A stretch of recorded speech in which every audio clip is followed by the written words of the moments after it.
And welcome back here to Live Now from Fox. I'm Andrew Kraft. Thanks so much for being with us here. Let's get into more of these top headlines. Well, a May 5th trial date, it was set today for hip-hop mogul Sean Diddy Combs to face sex trafficking charges. We have a trial date in this case here. Fox News correspondent Alexis McAdams has more from New York. Heckled as they arrived, the mom and kids of Sean Diddy Combs arrived to support the disgraced hip-hop mogul during his latest court hearing in New York City on Thursday. It was the first time Diddy appeared before this judge who will preside over his criminal trial. That trial now expected to start in May to give both sides enough time to go over the vast amount of evidence in this case, especially as prosecutors warn in court their investigation is far from over. How's he doing? He's doing fine. He had his family here today to support him. Diddy's been locked up for nearly a month now. He's facing sex trafficking and racketeering conspiracy charges for allegedly using his cash and fame to physically and sexually abuse women for more than a decade. The 54-year-old has pled not guilty to those charges. This week, Combs' attorney filed another appeal trying to get the rapper out on bail. This after a proposed $50 million bail package was rejected over concerns that Diddy is a danger to the community and could tamper with witnesses in this case. As you know, I made a request for the judge to issue what we call the gag order, and the judge is going to issue it on a reciprocal basis. So I'm not going to say anything that I didn't say in my papers and in court. So P. Diddy will be back in court in December. Federal authorities say more charges could be filed. In New York City, I'm Alexis McAdams, Fox News.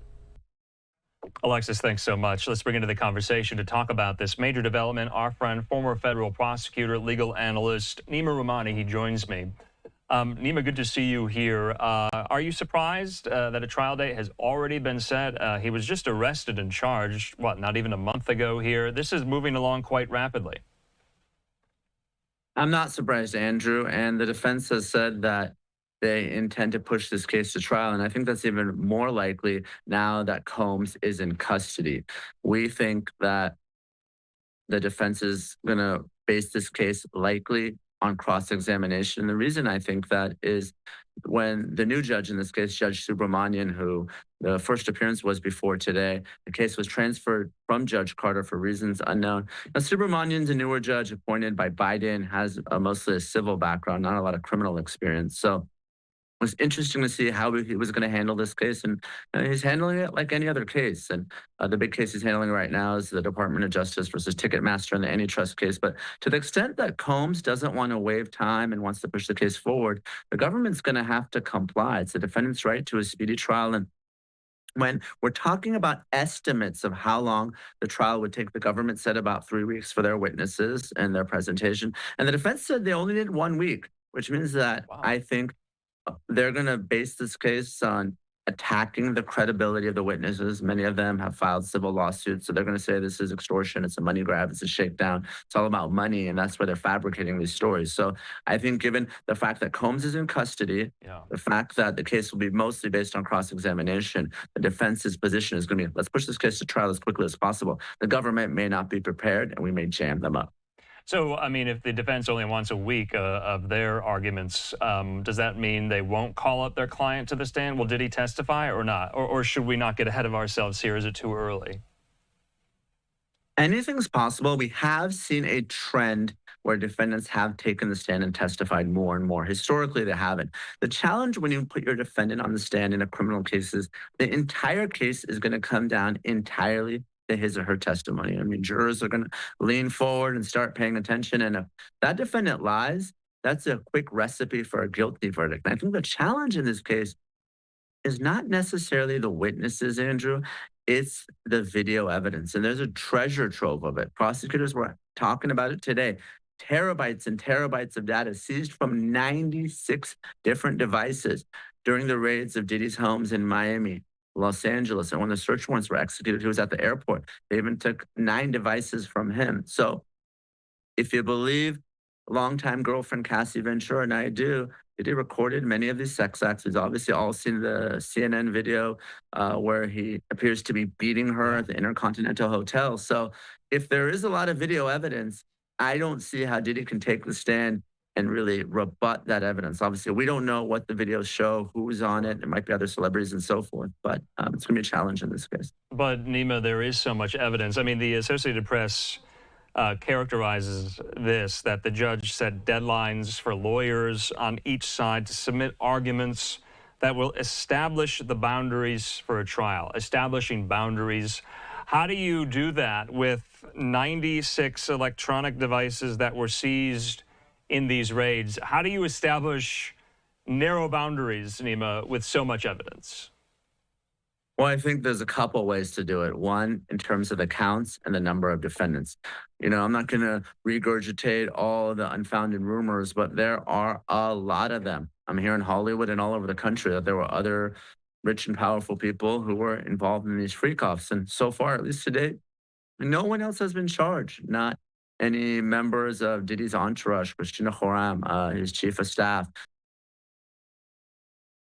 civil lawsuits, but they haven't been charged, at least not yet. So that leads me to believe that the prosecution wants to keep this case streamlined, focused, narrow. And of course, now we know there are some allegations, again, they haven't filed lawsuits yet, but if you believe the civil plaintiffs' attorneys, of minor victims, 25 of which some as young as 9 years old.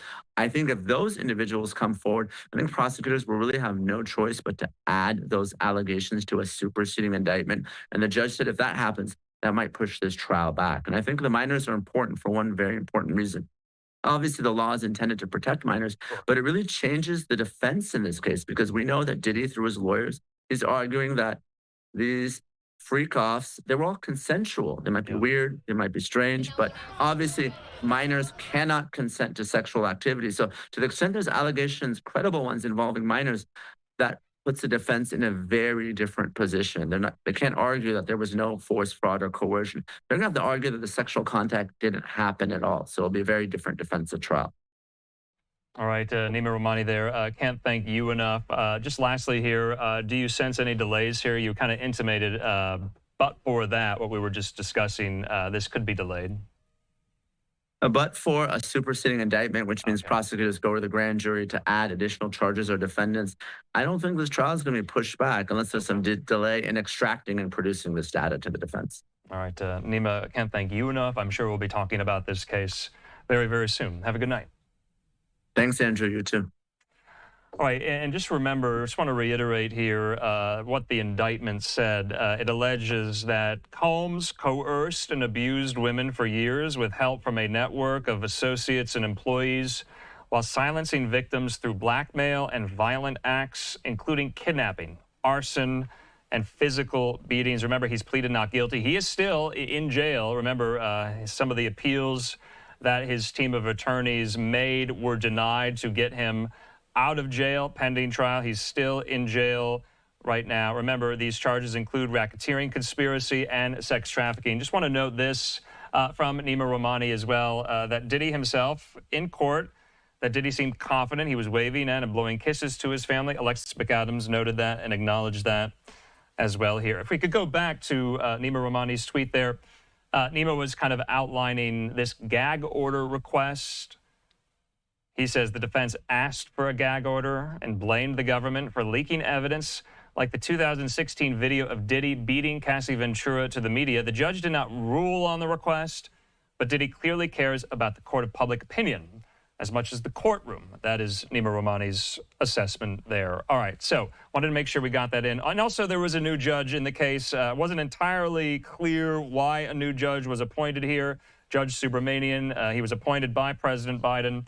But he treated this like any other case. Neama says, we don't know why the case was transferred from the previous judge, Judge Carter. That remains to be seen here. So wanted to get all those details in. It's a story we're going to stay on top of as well. And we thank Neama Rahmani.